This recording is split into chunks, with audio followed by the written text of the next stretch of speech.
कोतारो 4 साल का एक बच्चा है जो कि अकेला शिमिजू फ्लैट में रहने आया है। अपना सामान कमरे में रखकर वह जनरल स्टोर जाता है। वहाँ वह कुछ टिश्यू के पैकेट्स और एक खिलौने वाली तलवार भी खरीदता है। जब वह अपने कमरे में कुछ लिख रहा होता है तभी उसे बगल के कमरे से कुछ आवाजें सुनाई देती है। ये आवाजें उसके पड़ोसी करीनो की गर्लफ्रेंड की है।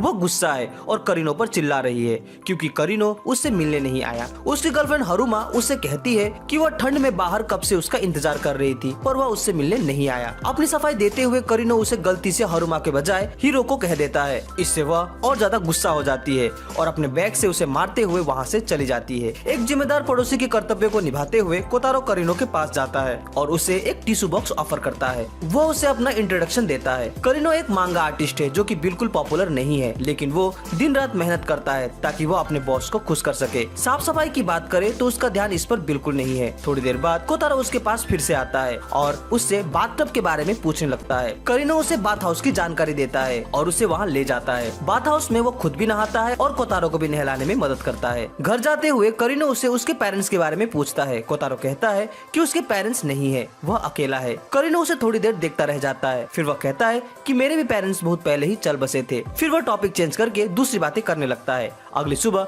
करीनो और कोतारो दोनों मार्केट जाते हैं। वहाँ उन्हें उसकी एक पड़ोसी मिजुकी मिलती है। मिजुकी को लगता है कि वो दोनों बाप और बेटे हैं, पर करीनो उसकी गलतफहमी को दूर कर देता है। शॉप में बाकी लोग भी उन्हें बाप और बेटे की तरह ही समझने लगते हैं, लेकिन वे इस पर चुप ही रहते हैं। मिजुकी एक रेस्टोरेंट में काम करती है जहाँ उसका नाम मिकी है। उस शाम मिजुकी को किसी के द्वारा पैसे मांगने का मैसेज आता है। वह इससे काफी परेशान लगती है। अगली सुबह कोतारो और करीनो को मिजुकी बियर के कैन के साथ उसके दरवाजे में पड़ी हुई मिलती है। वे घबरा जाते हैं। कोतारो उसे जगाने की कोशिश करता है। जब वह जागती है तो वह उन्हें हंसते हुए कहती है कि वो बिल्कुल ठीक है, पर कोतारो कुछ नोटिस करता है और दौड़ते हुए शॉप में जाकर उसके लिए एक आइस बॉटल लेके आता है। वो इसे उसे देता है और कहता है कि वो इससे अपने आंखों को सेक ले। रो रो कर उसकी आंखें थक गई होगी। मिजुकी इसे नकारती है, पर कोतारो उसे कहता है कि रोने में कोई बुराई नहीं है, रोने से कोई कमजोर नहीं होता। इसे सुनकर मिजुकी स्तब्ध रह जाती है और उसे कोतारो पर बहुत प्यार आता है। घर की सफाई करते हुए कोतारो गिर जाता है और उसे चोट लग जाती है।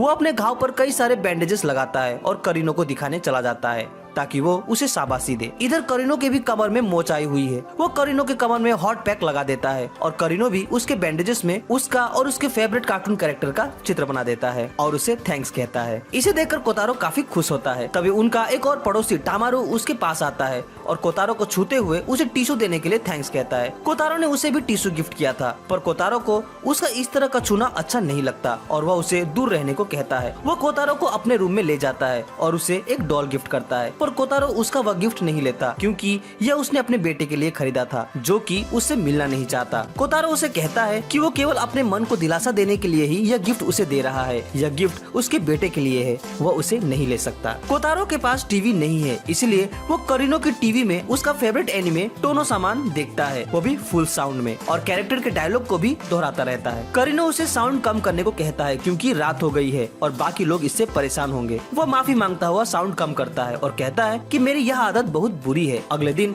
वे बाथ हाउस में जाते हैं। नहाते हुए कोतारो टोनो सामान एनिमे का गीत गा रहा होता है। करीनो इस एनिमे से उब चुका है। वह कोतारो से पूछता है कि ये तुम्हारा फेवरेट एनिमे है? इस पर वह कहता है हाँ, क्योंकि टोनो सामान का कैरेक्टर उसके दिल में एक खास जगह रखता है। उसी वक्त वहाँ एक बच्चे को उसके फादर घर ले जाना चाहते हैं क्योंकि डिनर का टाइम हो चुका है, पर अब बच्चा नहीं जाना चाहता और रोता है। तभी कोतारो उसके पास जाता है और उसे कहता है कि तुम बहुत लकी हो कि तुम्हारी केयर करने वाला हमेशा तुम्हारे साथ है, तुम्हें इसके लिए ग्रेटफुल होना चाहिए। वो बच्चा चुप हो जाता है और उसके पिता उसे उठाकर ले जाते हैं। फिर कोतारो करीनो से कहता है कि ये कितना लकी है, इसे टीवी देखकर गाइडेंस लेने की जरूरत नहीं है। वह आगे कहता है लेकिन अब मुझे भी टीवी शो से गाइडेंस लेने की जरूरत नहीं है क्योंकि मैं बड़ा हो चुका हूँ। तभी करीनो उसे कहता है कि तुमने टी शर्ट उल्टा पहना है। इस पर कोतारो कहता है तुमने मेरा टेस्ट पास कर लिया। टोनो सामान का फाइनल एपिसोड नेक्स्ट वीक को है। टोमारू इस दिन को कोतारो के लिए स्पेशल बनाना चाहता है। वह करीनो से कुछ आइडियाज भी मांगता है। काफी सोचने के बाद करीनो उसे बताता है कि कोतारो कैरेक्टर के डायलॉग को रिपीट करता है, हम उसके साथ मिलकर ऐसा कर सकते हैं। उधर कोतारो भी इस समय को स्पेशल बनाने के लिए वह रास्ते में बैठकर 10 येन के बदले टोनो सामान की एक्टिंग कर लोगों को एंटरटेन करता है। शाम को वे तीनों मिलकर टोनो सामान देखते हैं और कोतारो कोतारो की तरह वे दोनों भी कैरेक्टर के डायलॉग्स को रिपीट करते हैं। कोतारो को उनका साथ अच्छा लगता है और वो उन दोनों से भी 10 येन का डिमांड करता है। घर जाते हुए करीनो उससे पूछता है कि क्या तुम अब बिना सो देखे रात को सो पाओगे। इस पर कोतारो कहता है कि अब मुझे सोने के लिए टीवी शो की जरूरत नहीं है। पर रात को करीनो के खर्राटे की आवाज से उसे नींद नहीं आती, पर वह खुद को दिलासा देते हुए कहता है कि मैं इसे हैंडल कर सकता हूँ। अगले दिन वे दोनों बाथ हाउस जाते हैं। वहाँ एक बड़ा सा नोटिस लगा है कि कुछ दिनों के लिए बाथ हाउस बंद रहेगा।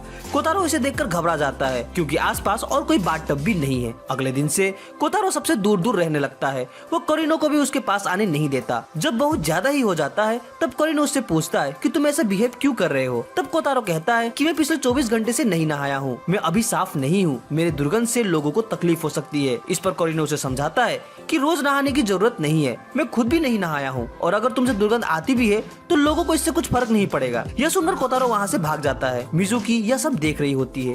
वो करीनो को बताती है कि उसे कोतारो को समझना होगा। हो सकता है कि नहीं नहाना उसके लिए बड़ी बात हो या फिर उसके साथ इससे जुड़ा कोई सदमा हो। उसे लगता होगा कि अगर वो गंदा रहेगा तो लोग उसे हेट करेंगे। वो कोतारो को अपना बाथटब यूज करने देना चाहती है, पर कोतारो ने खुद के ही किचन के बेसिन में पानी भरकर वहाँ नहाने की जगह बना ली है। वो मिजुकी से कहता है कि मुझे गलत मत समझना, मैं ऐसा इसलिए कर रहा हूँ कि मेरे वजह से नेबर्स को तकलीफ ना हो और वो मुझे हेट ना करे। इस पर बाहर बैठा करीनो मन ही मन कहता है कि कोतारो अगर 2 दिन भी ना नहाए तो भी मैं उसे हेट नहीं करूंगा और वो अब से रोज कोतारो को बाथ हाउस ले जाने का निश्चय करता है। तभी कोतारो मिजुकी को अगली बार उनके साथ बाथ हाउस में नहाने के लिए इनवाइट करता है। इस पर करीनो सोचता है कि वो कभी हाँ नहीं कहेगी। तभी मिजुकी उसे इनवाइट करने के लिए थैंक्स करती है, लेकिन कल रात उसका एक जरूरी काम है। वह किसी और दिन उसके साथ चलने की बात करती है। मिजुकी नोटिस करती है कि कोतारो के रूम की लाइट देर रात तक जल रही है। कभी कभी वो आधी रात को उसे रूम के बाहर भी देखती है। देर रात तक न सोने की वजह से उसकी आंखों में काले घेरे भी पड़ गए हैं। उन्हें लगता है कुछ तो बात है जो वो नहीं बता रहा। मिजुकी उसे रात को उसके साथ सोने के लिए इनवाइट करती है। वह मान जाता है। वो दिन भर उसके साथ समय बिताती है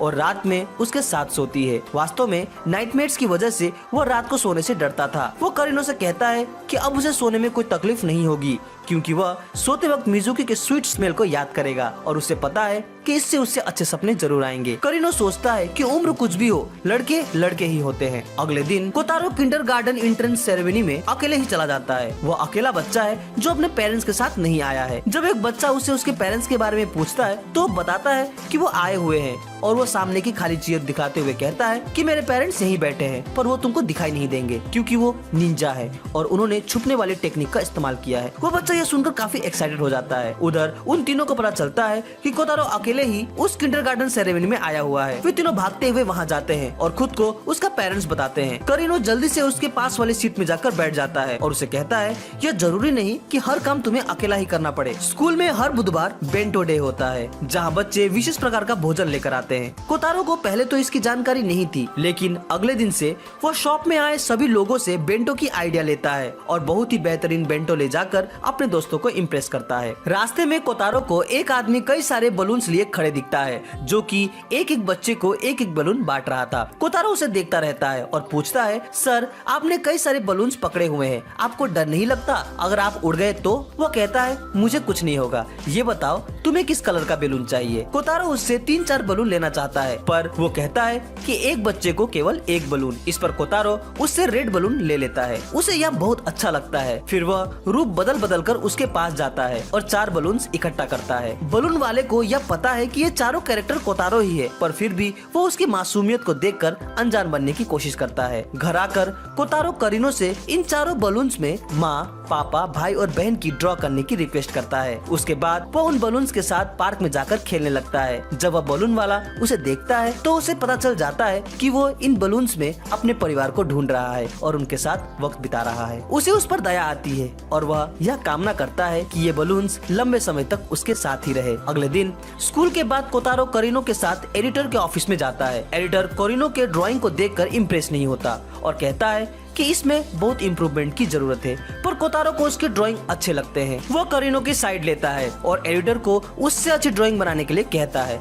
करीनो कोतारो का मुंह बंद करके एडिटर से माफी मांगता है। बाद में अकेले में एडिटर कोतारो को बताता है कि वो ऐसा इसलिए करता है ताकि करीनो और ज्यादा ग्रो करे और ज्यादा अच्छा आर्टिस्ट बने। घर जाते हुए कोतारो करीनो से कहता है कि तुम्हें अपने काम में और ज्यादा ध्यान देना चाहिए। करीनो समझ नहीं पाता कि उसने ऐसा क्यों कहा, क्योंकि कुछ समय पहले तक वो उसकी साइड में था। अगले दिन कोतारो टामारू के घर जाता है और उसे कपड़े की शॉपिंग करने चलने की रिक्वेस्ट करता है, क्योंकि उसे पॉपुलर और अट्रैक्टिव बनना है। वो मॉल में जाकर फैशनेबल क्लोथ्स ट्राई करता है और वहाँ खड़े लोगों को पूछता है कि वो कैसा लग रहा है। सभी उसकी तारीफ करते हैं। टामारू को लगता है कि वो अपने क्रश को इम्प्रेस करने के लिए हैंडसम बनना चाहता है, पर कोतारो कहता है कि वो सभी लोगों को इम्प्रेस करना चाहता है ताकि सभी उसके दोस्त बने और कोई भी उसे हेट न करे। इस पर टामारू उसे समझाता है कि तुम्हें हेट करने वालों से घबराना नहीं चाहिए। क्लोज माइंडेड पीपल हमेशा तुम्हें हेट करेंगे, चाहे तुम कितने ही स्टाइलिश क्यों ना हो। तुम जैसे भी हो, तुम्हारे दोस्त को तुम वैसे ही पसंद आओगे। एक शाम कोतारो मिजुकी के रेस्टोरेंट में चला जाता है ताकि वो उसके साथ अधिक से अधिक समय बिता सके। वास्तव में मिजुकी को लीज खत्म होने की वजह से रूम को छोड़ना पड़ रहा है और कोतारो उससे दूर नहीं रहना चाहता, इसीलिए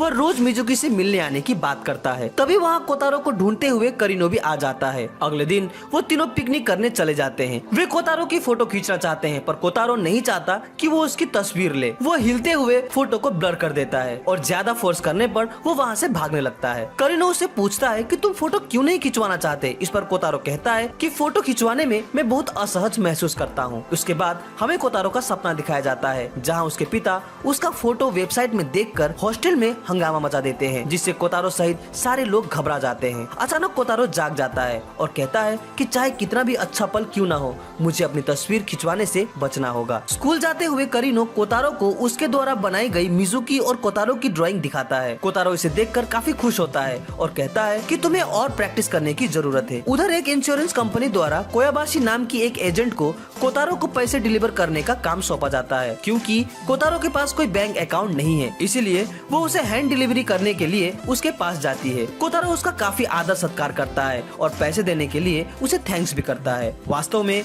कोतारो को ये पैसे उसकी माँ के लाइफ इंश्योरेंस के द्वारा उसे मिल रहे थे, पर उसे इसकी कोई जानकारी नहीं थी। कोतारो अपने दोस्त काकेरू के घर उससे मिलने जाता है। वहाँ वो एक साथ खेलने लगते हैं। इस दौरान कोतारो पाता है कि काकेरू अपना कोई भी काम खुद से नहीं करता, बल्कि अपनी नौकरानी से कराता है। कुछ दिन बाद वे दोनों फिशिंग करने एक तालाब में जाते हैं, पर काकेरू को इसके बारे में कोई जानकारी नहीं है। इस पर कोतारो उसे कहता है कि अब तुम्हें बड़ा होना होगा। वह उसे फिशिंग करना सिखाता है। वे लोग कुछ क्रेफिश भी पकड़ते हैं और उसे पकाते हैं। वह काकेरू को समझाता है कि तुम्हें अपने छोटे मोटे कामों के लिए दूसरे पर डिपेंड नहीं रहना चाहिए, तुम्हें अपना काम खुद करना चाहिए। अगले दिन कोतारो करीनो से रिक्वेस्ट करता है कि वो उसे डॉज बॉल सिखाए। करीनो उसे बताता है कि बॉल थ्रोइंग और कैचिंग में आई कांटेक्ट बहुत जरूरी है, यह एक दूसरे के साथ डिस्कशन करने के बराबर है। पर कोतारो बॉल थ्रो करने से डरता है। वो अपने माँ के साथ बिताए हुए कुछ पलों को याद करता है और कहता है कि यदि बॉल थ्रो करना किसी के साथ बात करने के समान है, पर दूसरा बात करने में इंटरेस्टेड ना हो, तो इससे काफी दुख पहुँचता है। करीनो उसकी भावनाओं को समझता है और उसे समझाता है कि अगर तुम पहल नहीं करोगे तो तुम्हें कैसे पता होगा कि आगे क्या होने वाला है। तुम्हें एफर्ट तो लगाना ही होगा और मुझे यकीन है कि अगला इसे जरूर रिसीव करेगा। अगले दिन कोतारो बेझिझक अपने दोस्तों के साथ थ्रोबॉल खेलता है और काफी अच्छा खेलता है। कोतारो के स्कूल में उसका बर्थडे पार्टी मनाया जाता है, जहां उसे एक क्राउन दिया जाता है। इसे देखकर सभी को यह पता चल जाता है कि आज कोतारो का बर्थडे है। वे इसे सेलिब्रेट करना चाहते हैं। कोतारो कहता है कि क्या बर्थडे एक सेलिब्रेशन है। इस पर मिजुकी से कहती है, बिल्कुल, यह तुम्हारे इस दुनिया में आने का सेलिब्रेशन है। कोतारो को लगता था कि बर्थडे पार्टी का मतलब केवल केक काटना और कैंडल बुझाना है। इसके बाद वे उसके बर्थडे की तैयारी करने लगते हैं। कोतारो ब्रीथिंग प्रैक्टिस करने लगता है और काफी एक्सरसाइज भी करता है ताकि वो एक ही सांस में सारी कैंडल्स बुझा सके। केक लाया जाता है, पर कोतारो उसे लेकर भाग जाता है। उसे लगता है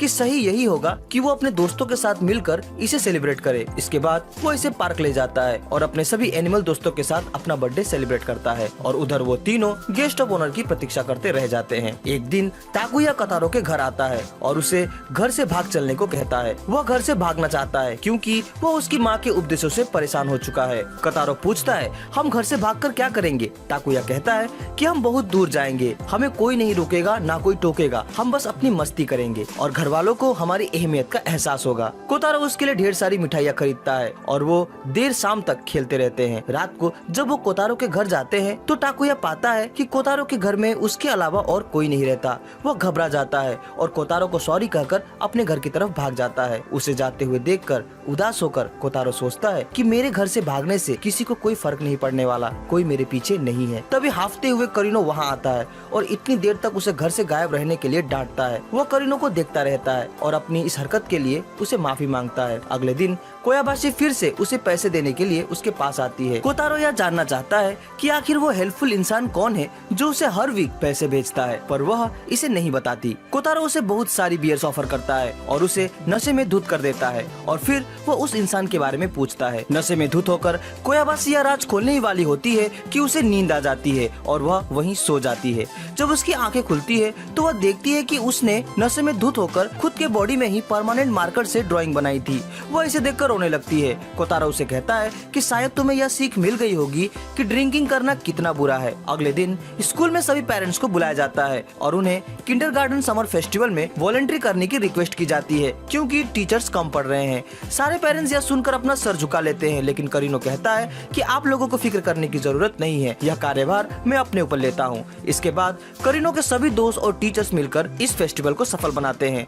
कोतारो के प्रति करीनो के प्यार को देखकर उसकी टीचर सोचती है कि कोतारो कितना लकी है कि उसे करीनो जैसा गार्जियन मिला है। टिश्यू के बारे में कोतारो का ज्ञान जानकर करीनो हैरान रह जाता है। कोतारो उत्तम क्वालिटी के सुगंधित, टेस्टी और महंगे टिश्यू ही खरीदता है। करीनो को टीवी से यह पता चलता है कि टिश्यू खाई भी जाती है। उसे लगता है कि जरूर अकेले रहने की वजह से कोतारो टिश्यू खाता होगा। वो उसे महंगे टिश्यू खरीदने से मना करता है और कहता है तुम अकेले नहीं हो। कोतारो डिनर में कई सारे डिश बनाता है। यह देखकर करीनो और मिजुकी चौंक जाते हैं। मिजुकी उसके द्वारा बने डिश को चखना चाहती है, पर करीनो यही सोचता है कि कोतारो इतनी सारी डिश आखिर क्यों बनाता होगा। कोतारो अगले शाम उन्हें डिनर के लिए बुलाता है। वे तीनों इसके लिए काफी उत्साहित होते हैं। कोतारो उनके लिए एक ही डिश एक ही प्लेट में लगाता है। इसे देखकर पहले तो उनका उत्साह कम हो जाता है, लेकिन खाना चखने के बाद उनकी खुशी का कोई ठिकाना नहीं होता। कोतारो मन ही मन सोचता है कि कई सारे डिश की कंपनी में खाने से अच्छा है दोस्तों की कंपनी में एक ही डिश खाना। कोतारो की टीचर नोटिस करती है कि कोतारो क्लास में बिल्कुल स्माइल नहीं करता।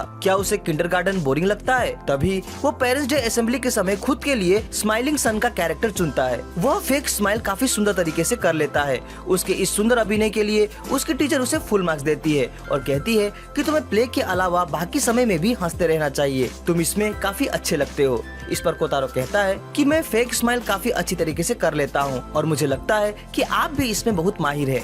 टीचर चौंक जाती है। फिर कोतारो कहता है मुझे पता है कि आप भी काम से बहुत थक जाती है, फिर भी हमारे सामने फेक स्माइल करके हमें खुश रखती हैं। इसे सुनकर टीचर को उस पर बड़ा प्यार आता है और वह इस बात को खुद तक ही रखने के लिए उसे शुक्रिया कहती है। अपने पुराने दोस्त रियोडा से किए प्रॉमिस के मुताबिक कोतारो उससे मिलने माउंटेन्स की तरफ जाता है। उन्होंने साथ में मीटियर शावर देखने का प्लान बनाया था। कोतारो रियोडा से माफी मांगता है कि वह बिना किसी को बताए ग्रुप होम से भाग गया था, लेकिन रियोटा उसकी मजबूरी जानता है।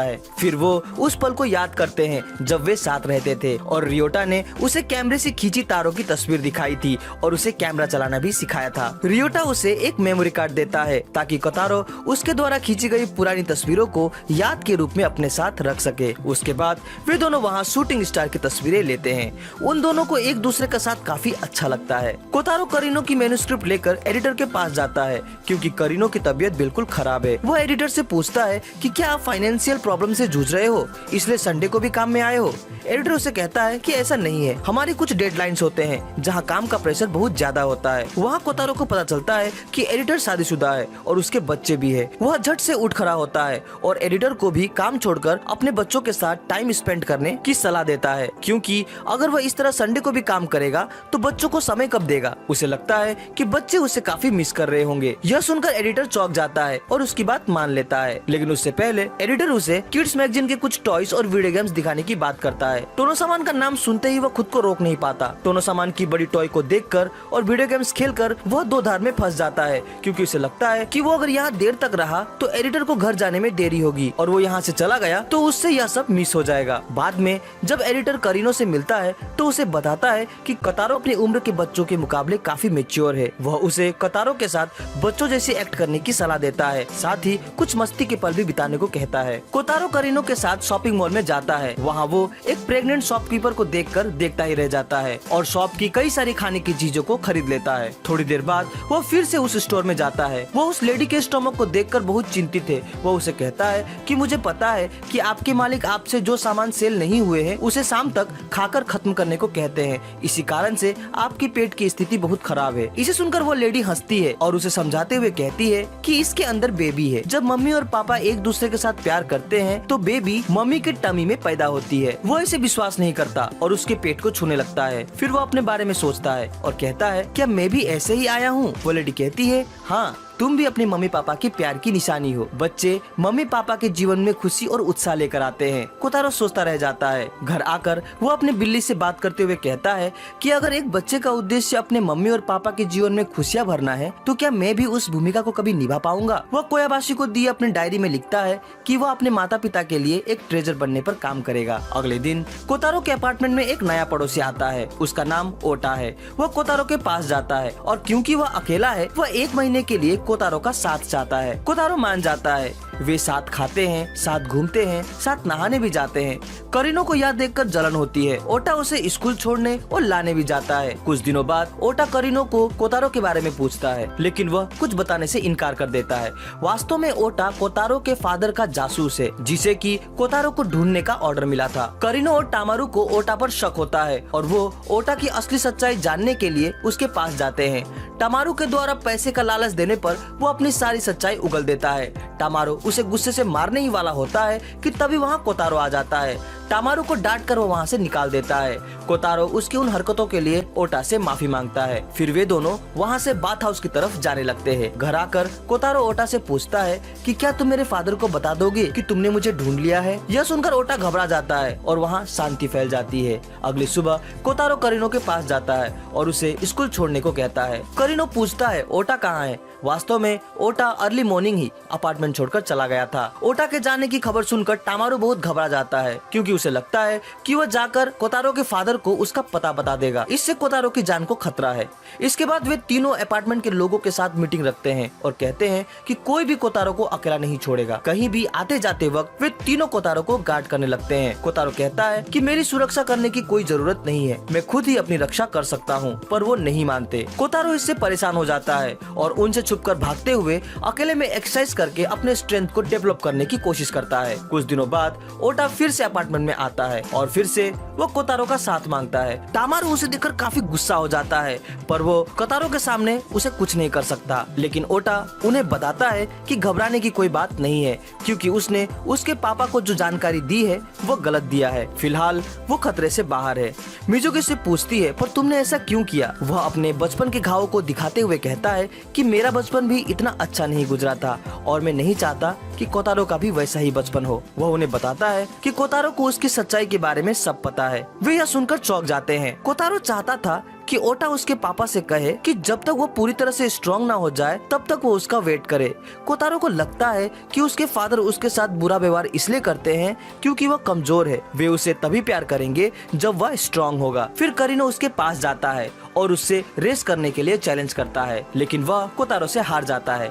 कोतारो उससे कहता है कि तुम्हारा मुझसे जीतना बहुत मुश्किल है क्योंकि मैं रोज वर्कआउट करता हूँ। करीनो उससे कहता है भले ही मैं इस बार तुमसे रेस में हार गया लेकिन मैं स्ट्रॉन्ग बनकर दिखाऊंगा। कोतारो की आंखों में चमक आ जाती है और वो कहता है चलो साथ में स्ट्रॉन्ग बनते हैं। टामारू करीनो से पूछता है कि उसे झूठी खुशी देकर क्या फायदा होगा। इस पर करीनो कहता है कि मैं हमेशा उसके साथ रहूंगा और उसे मेंटली स्ट्रॉन्ग बनाऊंगा ताकि वो अपनी कठिनाइयों से लड़ सके। उधर कोतारो करीनो के मसल्स को ग्रो करने के लिए उसके लिए प्रोटीन शेक बनाता है। अगले दिन मिजुकी कमरे से निकलकर चिल्लाने लगती है क्योंकि उसका अंडरपैंट मिसिंग है। सब उसकी मिसिंग अंडरवेयर को ढूंढने के लिए आगे आते हैं। ओटा इसके इन्वेस्टिगेशन की जिम्मेदारी अपने ऊपर लेता है और कोतारो भी इसमें उसकी मदद करता है। उन्हें अंडरवेयर करीनो के बेलकनी में मिलती है। सभी उसे शक की निगाह से देखते हैं लेकिन ओटा अंडरवेयर के फटे किनारे को देखकर यह निष्कर्ष बताता है कि यह काम करीनो का नहीं है बल्कि बिल्ली का है। यह सुनकर करीनो के जान में जान आ जाती है। कोतारो ओटा के इन्वेस्टिगेशन स्किल से काफी इम्प्रेस हो जाता है। ओटा का अब यहाँ से विदा लेने का समय आ गया है। एक दिन कोतारो उसके पास जाता है और कहता है कि उसके कमरे से रहस्यात्मक रूप से उसके बॉक्स गायब हो रहे हैं और वो उसे इसे इन्वेस्टिगेट करने की रिक्वेस्ट करता है। वो उसे उसके रूम में भेजता है। ओटा को वहाँ कुछ इंक गिरी हुई मिलती है। फिर वह करीनो से पूछताछ करने जाता है। करीनो कहता है कि मैंने कोतारो के यहाँ से कुछ बॉक्स जरूर लिए थे, लेकिन अब वो बॉक्स यहाँ नहीं है। फिर वह मिजुकी के पास जाता है। वह कहती है कि मैंने कुछ बॉक्स करीनो के यहाँ से लिए थे, पर वे बॉक्स गायब हैं, लेकिन वहाँ पर एक सनग्लास पड़ा मिला है। वह उसे ओटा को दिखाती है। फिर ओटा टामारू के पास जाता है। टामारू कहता है कि ये सनग्लास तो मेरे हैं, मुझे बॉक्स की जरूरत थी तो मैंने मिजुकी के वहाँ से कुछ बॉक्स ले लिए, लेकिन वो बॉक्स यहाँ भी नहीं है। फिर टामारू गुस्से से कहता है कि मुझे लगता है कि तुमने ही वो बॉक्स चुराई है। वह ओटा के कमरे की तलाशी लेना चाहता है और उसे उसके कमरे में ले चलने को कहता है। जब ओटा अपने कमरे का दरवाजा खोलता है तो पाता है कि उसकी विदाई के लिए उन्होंने एक सरप्राइज पार्टी रखी है, जो कि कोतारो का आइडिया था। वो उसे गिफ्ट के तौर पर एक बॉक्स देता है और कहता है कि भले ही हमारी दोस्ती एक झूठ से शुरू हुई थी, पर अब हम एक जेन्युइन दोस्त हैं। जाते हुए जब वह बॉक्स खोलता है तो पाता है कि गिफ्ट के रूप में कोतारो ने उसे एक मैग्नीफाइंग ग्लास दिया है। इसे पाकर वो बहुत खुश होता है। काना कोतारो की क्लासमेट है। काना की माँ चाहती है कि वह आफ्टर स्कूल कोतारो के घर जाकर उससे खेले। कोतारो मान जाता है और उसके साथ खेलने लगता है। इसके बाद तो वह रोज रोज काना को आफ्टर स्कूल कोतारो के घर भेजने लगती है।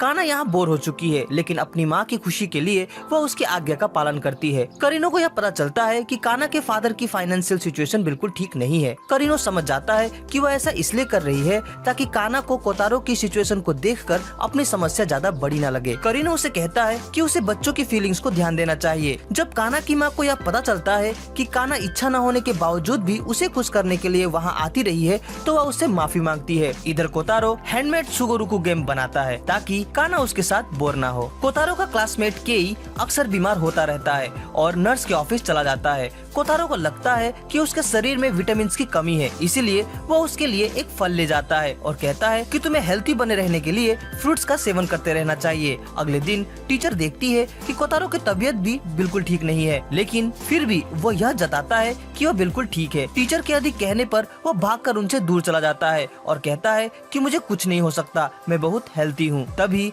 केई फिर से तबीयत खराब होने की वजह से नर्स के ऑफिस चला जाता है। इसे देख कोतारो उसे कहता है कि तुम इतनी जल्दी हार क्यों मान जाते हो? क्या तुम्हें इसकी परवाह नहीं कि तुम्हारे दोस्त तुम्हारे बारे में क्या सोचेंगे? इस पर केई कहता है कि मुझे इसकी कोई फिक्र नहीं कि मेरे दोस्त क्या सोचेंगे, मुझे बस इतना पता है कि मेरे इस हालत में उनके साथ रहने पर मेरी बीमारी उनको भी फैल सकती है, इसीलिए मैं बीमार होते ही सबसे दूर चला जाता हूँ। यह सुनकर कोतारो चौंक जाता है और उसे कमजोर समझने के लिए माफी मांगता है और कहता है कि तुम बहुत स्ट्रॉन्ग हो। एक दिन कोबायाशी कोतारो के पास आती है और उसे एक नया घर देखने चलने की रिक्वेस्ट करती है। कोतारो मान जाता है। यह वही घर होता है जहाँ कोतारो अपने मम्मी पापा के साथ रहता था। वह बचपन में अपने द्वारा किए गए निशान से इस घर को पहचान लेता है। कोबायाशी ने कोतारो को खुशी के कुछ पल देने के लिए उसे यहाँ लाने और इसे खरीदने का सोचा था, पर कोतारो के उन पुरानी यादों के दुख में खो जाने को देख कोबायाशी को अपनी गलती का एहसास होता है और वह उस घर को खरीदने का ख्याल छोड़ देती है। कोतारो पास के ही एक जंगल झाड़ियों से कुछ सब्जियां तोड़ रहा होता है। तभी वहाँ एक लड़का अपने छोटे भाई और बहन के साथ उसके पास आता है। वो कोतारो को कुछ देर के लिए अपने भाई बहन की देखरेख करने का काम सौंपता है और कहीं चला जाता है। जब वो काफी देर तक वापस नहीं आता तो उसके भाई बहन बहुत रोने लगते हैं। कोतारो उनका हाथ पकड़कर उनके भैया को ढूंढने चला जाता है। वो पाता है कि अपने मकान के ही बाहर बैठकर वो चिप्स खा रहा था। वो बच्चे उसे देखकर काफी खुश हो जाते हैं और उसके चिप्स को छीनकर खाने लगते हैं। वो कोतारो से कहता है कि उसकी माँ बच्चों की जिम्मेदारी उसे देकर उन्हें छोड़कर चली गई और उनके डैड ने अलग दुनिया बसा ली है और अब इन बच्चों की जिम्मेदारी उसके सर पर है। वह कुछ देर अकेले में समय बिताना चाहता था, इसीलिए उसने बच्चों को कोतारो के पास रखा। कोतारो उसे समझाता है कि उसे अपने भाई बहन का ख्याल रखना चाहिए और अपने माँ द्वारा दिए गई जिम्मेदारी को भी पूरी तरह निभाना चाहिए। कुछ दिनों बाद कोतारो को पता चलता है कि उन बच्चों को चाइल्ड सर्विस द्वारा एडॉप्ट कर लिया गया है। एक दिन कोतारो देखता है कि मिजुकी के चेहरे पर जख्म के निशान है। वह उन्हें बताती है कि पिछली रात उसके बॉयफ्रेंड ने उसे एक चाटा मारा था, ये उसी के निशान है। वास्तव में मिजुकी और उसके बॉयफ्रेंड के बीच का संबंध कुछ अच्छे नहीं है। वो उससे ब्रेकअप करना चाहती है, लेकिन वो ऐसा नहीं चाहता और उसके साथ बदतमीजी करता है। कोतारो को यह सब सुनकर बहुत बुरा लगता है। वो मिजुकी को सलाह देता है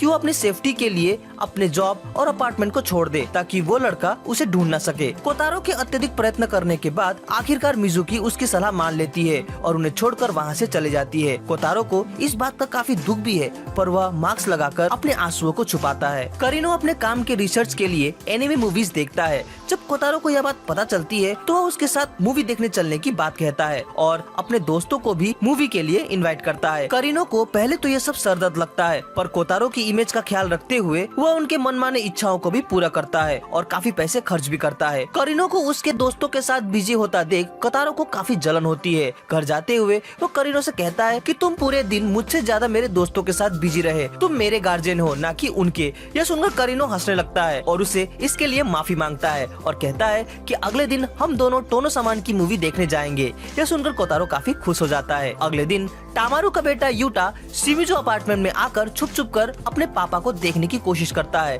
तभी वहाँ कोतारो उसे देख लेता है और उसे अपने कमरे में ले आता है। यूटा कहता है कि वो अपने पापा से मिलने आया है क्योंकि उसकी माँ उसे उनसे मिलने से रोकती है, इसलिए वो छुप भागकर यहाँ आया है। लेकिन जब टामारू को यह बात पता चलती है तो वह उसे उसी वक्त वहाँ से घर जाने को कहता है। उसे उसकी माँ से झूठ बोलकर उसका यहाँ आना अच्छा नहीं लगता। यूटा रोता हुआ वहाँ से चला जाता है। उसके जाने के बाद कोतारो टामारू के बेटे के प्रति ऐसे व्यवहार को बिल्कुल गलत मानता है, पर टामारू उसे समझाता है कि वह यूटा को बहुत प्यार करता है, लेकिन वह यह नहीं चाहता कि यूटा इस तरह नियमों को तोड़ता हुआ ग्रो करे। ऐसा करना जरूरी था। फिर वह आगे कहता है कि हो सकता है कि तुम्हारे फादर भी तुम्हारे साथ जैसा कर रहे हैं उसके पीछे भी तुम्हारे प्रति उनका प्यार छुपा हो। यह सुनकर कोतारो की आंखों में उम्मीद की एक नई आभा झलक उठती है। अगले दिन उनके अपार्टमेंट में एक नई पड़ोसी आती है। उसका नाम टाकी है। टाकी वैसे तो बच्चों को काफी एडमायर करती है, पर वह उनसे अंदर ही अंदर बहुत घबराती है। वह जब भी कोतारो के साथ कहीं जाने की बात सुनती है तो घबराकर पसीने से लथपथ हो जाती है, लेकिन वो अपनी ओर से बहुत कोशिश करती है कि वो बच्चों के बीच कंफर्टेबल महसूस करे। उधर कोतारो को इस बात का पता लग जाता है, इसलिए वो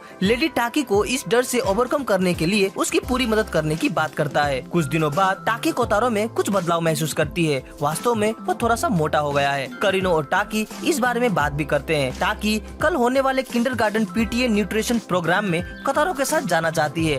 टाकी उन सारे बच्चों के बीच काफी असहज महसूस करती है, लेकिन वो पाती है कि कोतारो के दोस्त अपने द्वारा छोड़े हुए खाने को उसको ऑफर करते हैं और कोतारो उन सब के टिफिन को अकेले खाता भी है। भले ही वह भूखा नहीं है, लेकिन वो अपने सामने पड़े हुए खाने को वेस्ट नहीं करना चाहता। उसके ऐसे विचारों को सुनकर सभी चौंक जाते हैं। खाना खा चुकने के बाद कोतारो बाहर खेलने चला जाता है। कोतारो ने किड्स सॉकर क्लब में ज्वाइन कर लिया है। भले ही वो फुटबॉल में उतना माहिर नहीं है, पर वह अपने टीममेट के मानसिक समस्याओं का समाधान करके गलती से एक गोल तो मार ही देता है। उधर डेंटिस्ट के ऑफिस में वहाँ की रिसेप्शनिस्ट परेशान है क्योंकि डॉक्टर बच्चों के साथ अपॉइंटमेंट में काफी ज्यादा टाइम स्पेंड करते हैं। वो डॉक्टर से कहती है कि क्या पेशेंट के साथ इतनी बातचीत करना जरूरी है? डॉक्टर कहते हैं हाँ। तभी वहाँ कोतारो अपने टीथ चेकअप के लिए आता है। डॉक्टर उसके साथ भी काफी बातचीत करते हैं। वो रिसेप्शनिस्ट यह जानना चाहती है कि डॉक्टर आखिर पेशेंट से इतनी लंबी क्या बातचीत करते हैं। वो उनकी बातों को चुपके से सुनने लगती है, लेकिन उसे कुछ भी समझ में नहीं आता। बाद में वो फिर डॉक्टर से पूछती है कि बच्चों से इतनी लंबी बातचीत करने का क्या कारण है। इस पर डॉक्टर कहता है कि इससे उन्हें अपने पेशेंट के बारे में जानने का मौका मिलता है। इसकी वजह से वो अपने पेशेंट का इलाज और अधिक अच्छी तरीके से कर पाते हैं। तभी वो देखती है कि कोतारो की कैविटी संबंधी प्रॉब्लम से उसे काफी निजात मिली है। बारिश का मौसम आ गया है। ऐसे में कोतारो स्टेशन के बाहर अम्ब्रेला कैंपिंग कर रहा है। जिनके पास भी छाता नहीं है वो अपने छाते की ओट देकर उनकी सहायता करता है। सभी लोग उसकी इस सर्विस का काफी लुत्फ उठाते हैं। टाकी देखती है कि उसका एक कंधा बारिश की वजह से भीगा पड़ा है। कोतारो कहता है कि यह उसका अम्ब्रेला शेयरिंग का बेज ऑफ ऑनर है। उसे अपने पापा के साथ बिताए हुए पल की याद आती है, जहां उसके साथ अम्ब्रेला शेयरिंग करते वक्त उसके पापा का एक कंधा पूरी तरह भीग जाता है। कोतारो के पूछने पर उसके पापा कहते हैं कि यह भीगा हुआ कंधा यह दर्शाता है कि अगला पर्सन आपके लिए कितना इम्पोर्टेंट है। इसीलिए अम्ब्रेला सर्विस करते हुए अगले इंसान को बारिश से पूरी तरह सुरक्षित रखने के लिए उसका दूसरा कंधा भीग जाता है। इसे सुनकर टाकी बहुत भावुक हो जाती है और उसके अम्ब्रेला सर्विस को लेना चाहती है और खुद छाता को पकड़कर कोतारो को अम्ब्रेला की ओट में लेती है और कोतारो को बारिश से सुरक्षित करते हुए उसका कंधा भी भीग जाता है, जिसे कोतारो ध्यान से देखता है और नेक्स्ट टाइम से वो खुद छाता पकड़ने की बात करता है। अगले दिन कोतारो से मिलने ग्रुप होम से उसका एक दोस्त टासुकु वहाँ आता है। कोतारो उसे देखकर काफी खुश हो जाता है और उसकी मेहमान नवाजी करने लगता है। वह कोतारो से किसी दूसरी जगह एक साथ रहने का प्रस्ताव रखता है। कोतारो तैयार हो जाता है। अगले दिन कोबायाशी करीनो के पास जाती है और कहती है कि कोतारो ने उससे वीकली पाने वाले रकम को और बढ़ाकर देने की मांग की है। क्या करीनो जानता है कि वो ऐसा क्यों कर रहा है। करीनो को इस बारे में कोई जानकारी नहीं है। वह इसके बारे में टासुको को पूछता है। वह कहता है कि हम एक नए घर में शिफ्ट होने वाले हैं, जिसके लिए कोतारो को ज्यादा पैसे चाहिए। यह सुनकर करीनो चौंक जाता है। उधर कोतारो को ग्रुप होम के कुछ पल याद आते हैं, जहाँ टासुको ने उसका कितना साथ दिया था और उसे दूसरों के समक्ष खुलने में भी मदद की थी। उधर कोबायाशी को पता चलता है कि टासुको बहुत कर्ज से दबा हुआ है। वह करीनो को यह सब बात बताती है।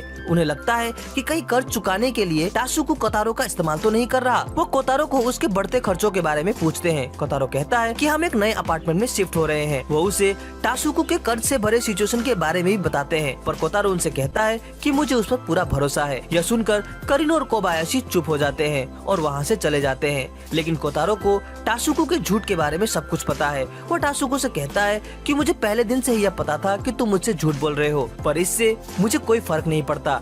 यह सुनकर टासुको चौंक जाता है। कोतारो उसे फिर से पैसे देता है, लेकिन इस बार टासुको उससे पैसे लेने से कतराता है। वो पूछता है कि यह जानते हुए कि मैं तुमसे झूठ बोल रहा हूँ, तुम फिर भी मुझे पैसे क्यों दे रहे हो। इस पर कोतारो कहता है कि उसके दिल में टासुको के लिए बहुत खास जगह है। उसकी झूठी बातें भी उसे काफी खुशी देती है। फिर कोतारो बियर कैन बेचकर अपनी मेहनत से की गई कमाई उसे देता है।